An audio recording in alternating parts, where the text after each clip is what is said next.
if we teach our culture that there are natural self-sustaining methods of care away from pharmaceutical industry, we're gonna make the culture healthier. It's an amazing plan. I think as we move forward, I think there's gonna be more and more entrepreneurial and creative ways of utilizing it. Talking about success stories, I mean, you shared one with psoriasis. I'd love to hear what your most compelling success story is with treating with cannabis.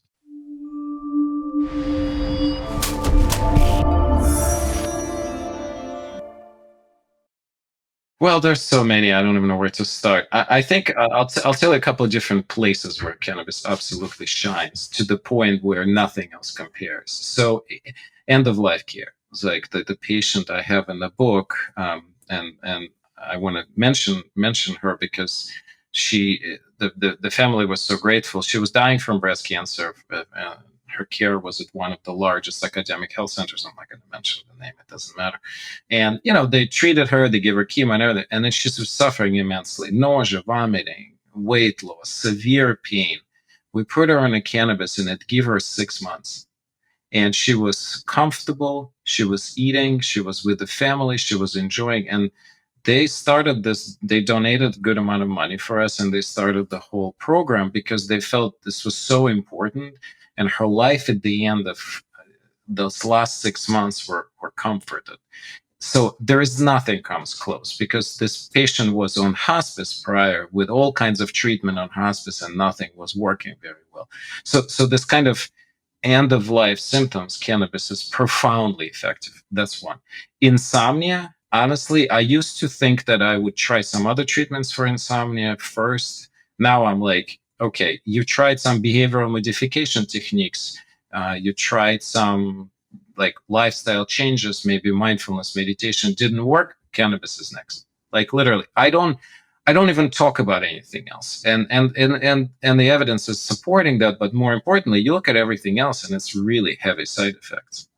And the cannabis, you take a little dose, and most people within a month you will find a perfect match. Again, often you have to experiment a little. It's not, some people will do really well with like 1-to-1 THC to CBG. Some people they don't even need THC. They will just do great with a little bit of CBG and CBD. And some people you need to be more creative, like maybe 1-to-1 THC to CBN.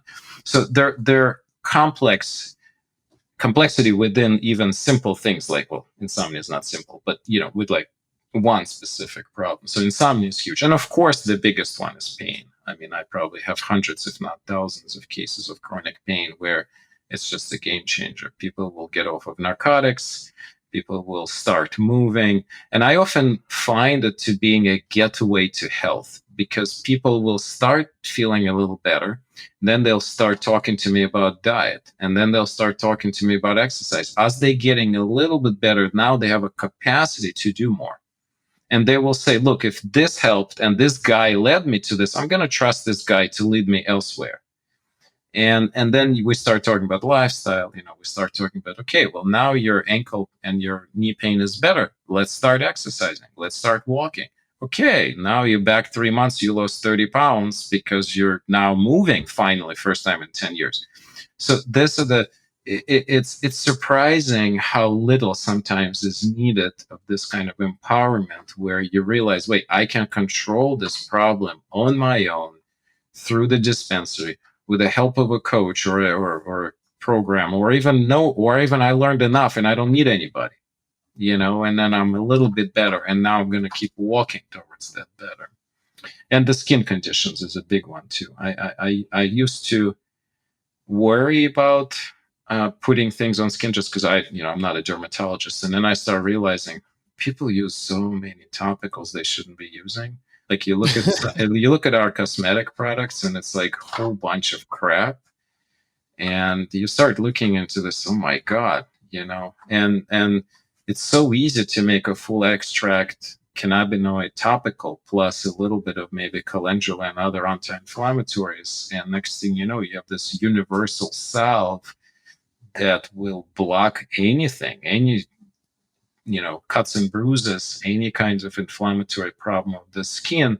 You can have it always at your home. You can, like, my kids we've used topicals since they were babies. They really have not seen many drugs because we've used topical cannabinoids on them all the time. And I have two boys now; they're 15 and 17. When they were like 8 and 10, it was like a war zone. Like you walk home from work and it's like you have to dodge because something is flying into you, right? So like Yeah. they were constantly, they're still, we go skiing and they come back, everything's sore. So no Motrin, a little bit of oral CBDA with some CBD and a bunch of topicals.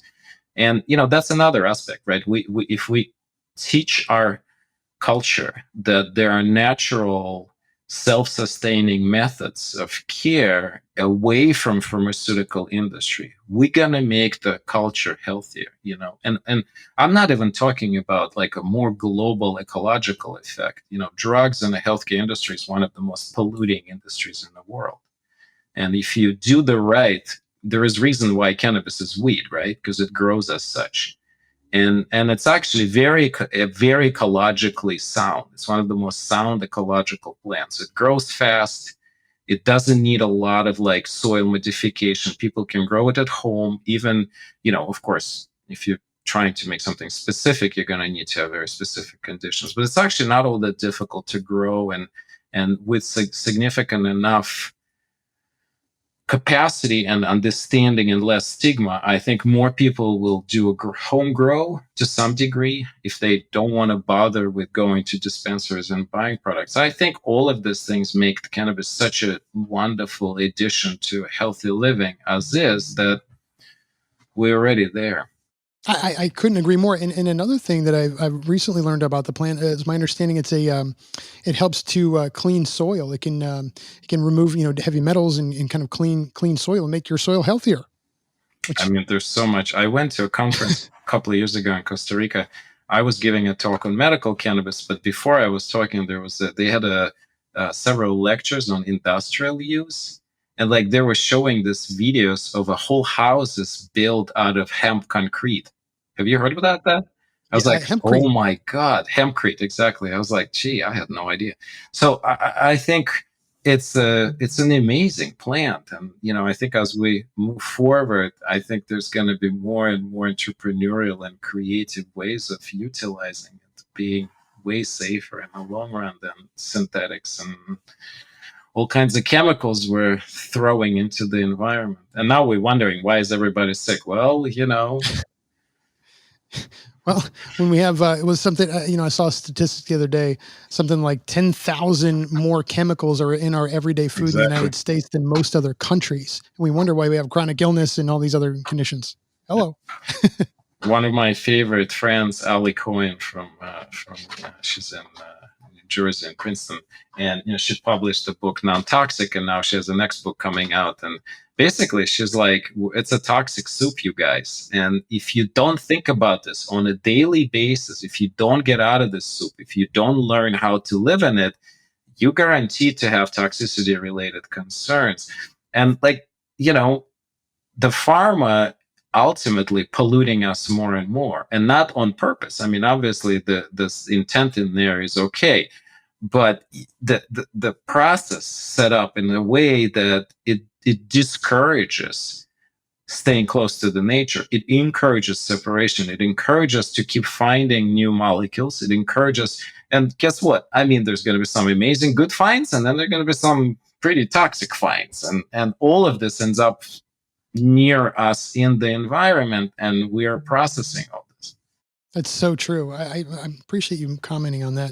Well, as we kind of come to a close, I love just to hear about any new projects that you're working on, any new discoveries that you want to share. I just kind of want to give you an opportunity to kind of celebrate you. I really appreciate you doing what you do. Well, thank you.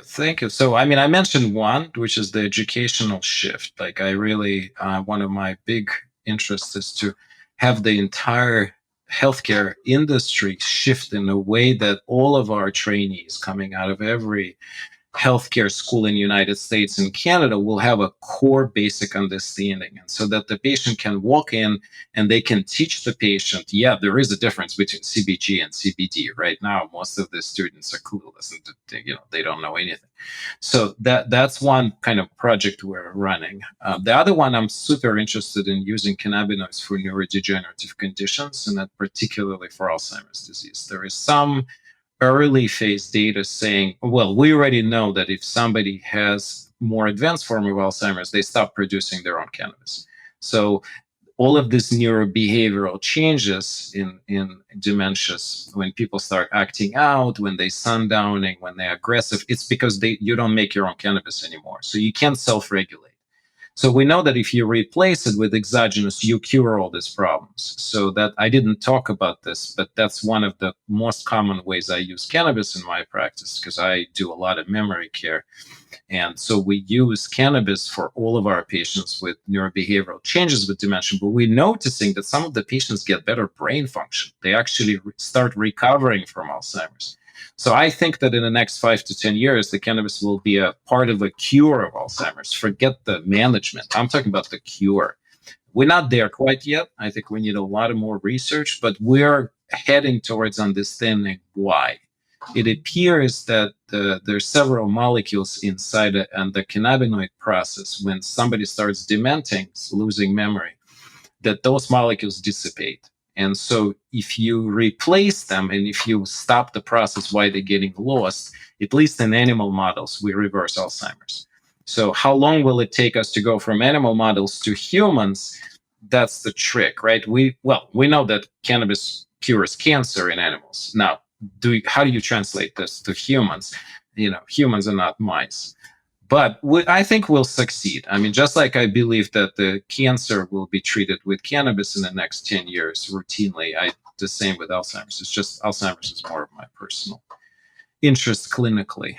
Well, it gives us a lot of hope, that there is some really great interventions, coming forward. And I just want you to know, I sincerely do appreciate all the work that you do. This book was absolutely fantastic. Anybody who wants to learn more, please go check it out. And I'd love to stay in touch. I just think you're a great guy.